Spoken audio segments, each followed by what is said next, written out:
monde, je vous retrouve pour un nouveau Retour sur. Et un retour sur aujourd'hui, un roman que j'ai déjà rendu à la bibliothèque municipale de la Bâtie et je vous invite vivement à aller l'emprunter très rapidement puisque c'est un emprunt Savoie Biblio qui va peut-être devoir bientôt retourner d'où il vient. Carmilla. Carmilla, comme vous le voyez, la couve, moi, elle m'a intriguée. Alors, elle m'a intriguée, mais il n'y a pas que ça. Carmilla, je vais vous avouer quand même quelque chose, j'ai rencontré une jeune autrice française sur le Salon des Grès Imaginaires lors de sa dernière édition, qui avait fait une réécriture de cette histoire. Et j'avais très envie de la lire. Malheureusement, j'ai pas eu l'occasion d'acheter ce roman-là, mais du coup, j'ai lu cette version-ci. Voilà. Alors, cette version, c'est la version de Le Fanu et illustrée par Mazanti. C'est un roman illustré, vous l'aurez compris. D'ailleurs, c'est une très belle édition avec de très belles illustrations. J'ai beaucoup aimé. Au niveau des illustrations, ça m'a presque fait penser à... comment dire, ceci, Benjamin Lacombe.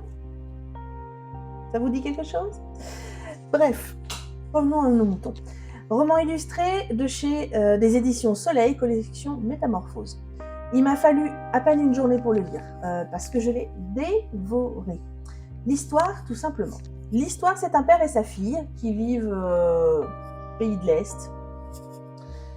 Ils vivent à la campagne, ils sont paumés. Mais alors, paumés, race campagne, il n'y a rien autour d'eux. Et en fait, pendant quelques mois, ils vont accueillir chez eux une jeune fille qui a été accidentée. En fait, sur la route qui passe près de chez eux, il y a une carriole qui s'est mise en carafe et du coup, la mère et la fille qui étaient à l'intérieur de cette carriole en carafe là, du coup, étaient bien embêtées. La mère a dit je vous laisse ma fille et puis elle est partie chercher de l'aide puis elle a laissé sa fille sur place. Bref, elle était censée récupérer sa fille. Enfin bref, du coup, cette jeune fille accidentée, malade, enfin plutôt, non même pas malade, mais blessée, tout ça, va exercer une fascination, mais vraiment une fascination de ouf sur la jeune fille, sur Laura. On lui donnerait le bon Dieu sans confession. Les deux jeunes filles entretiennent une relation très ambiguë. On sent qu'il y a plus que de l'amitié et que c'est peut-être même plus qu'une relation qui pourrait être par exemple une relation entre sœurs. Si vous voyez ce que je veux dire. Bon, on va être clair, il y aurait presque une relation amoureuse finalement qui s'installe entre les deux jeunes filles. Il y a des petites choses qui commencent à tendre un peu, il y a des choses qui commencent à devenir limite gênant, malsain, quelque chose qui est de l'ordre du malaise, qui s'installe dans le trio entre le père, sa fille et puis leur invité surprise. Et en plus, à partir d'un certain moment, depuis que cette jeune fille est là, il y a des maladies qui commencent à frapper aux alentours, les villageois qui habitent plus loin. Il y a des morts étranges qui surviennent. La jeune fille, Laura, la jeune fille qui est maîtresse de maison, hein, qui est là, mais qui commence à devenir chétive, un peu malade, qui commence à faire des rêves, des cauchemars effrayants. On sent qu'il y a quelque chose à un moment qui va se dégrader, vraiment. Le malaise s'installe et la situation se dégrade, et on ne sait pas pourquoi, et ça part à la dérive. Je vous en dis pas plus.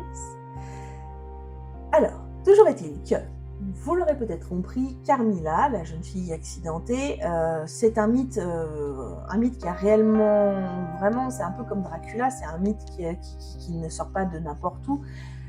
Donc Carmilla, oui, c'est une histoire de vampire. Seulement, ne prenez pas peur si vous n'aimez pas les histoires de vampires, parce qu'à aucun moment, avant la toute fin du roman, on ne va vous parler de vampires. Vraiment, on a juste cette relation qui s'installe, on sent qu'il y a du vampirisme, mais au niveau de la personnalité de Carmilla par rapport à Laura qui s'installe, mais jamais on va vous parler de vampire, jamais on va vous dire qu'elle lui croque la jugulaire ou quoi que ce soit. Vraiment, il n'y a pas cet aspect-là au niveau du vampirisme. Et c'est ce que je trouve de bien dans ce roman, ça change énormément. et ça permet d'aller d'aller de l'avant dans l'histoire, parce que moi, personnellement, les histoires de vampires, j'en avais un peu fait le tour, un peu ras-le-bol. Et là, non, pas du tout. Moi,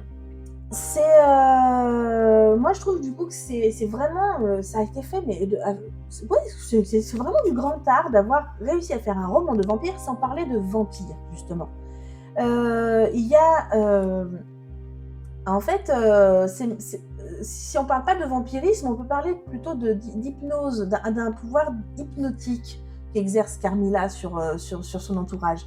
On a l'impression elle les a tellement fascinés que c'est à la limite de l'hypnose, en fait. Et, finalement, on se demande si c'est un trait du vampirisme ou si c'est juste un trait de personnalité inné chez Carmilla. On peut se poser la question. Mais en tout cas, voilà, comme je vous ai dit, ça reste léger au niveau du vampirisme. On a vraiment juste cette relation qui est, oui, presque de l'ordre amoureux entre Laura et Carmilla qui s'installe. Et du coup, la fin, elle est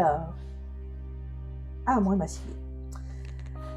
Le tout, comme je vous disais, cette édition-là, une très belle édition, très très bien illustrée, vraiment des pages entières d'illustrations juste sublimes, magnifiques, qui rajoutent vraiment un cachet de ouf à cette histoire.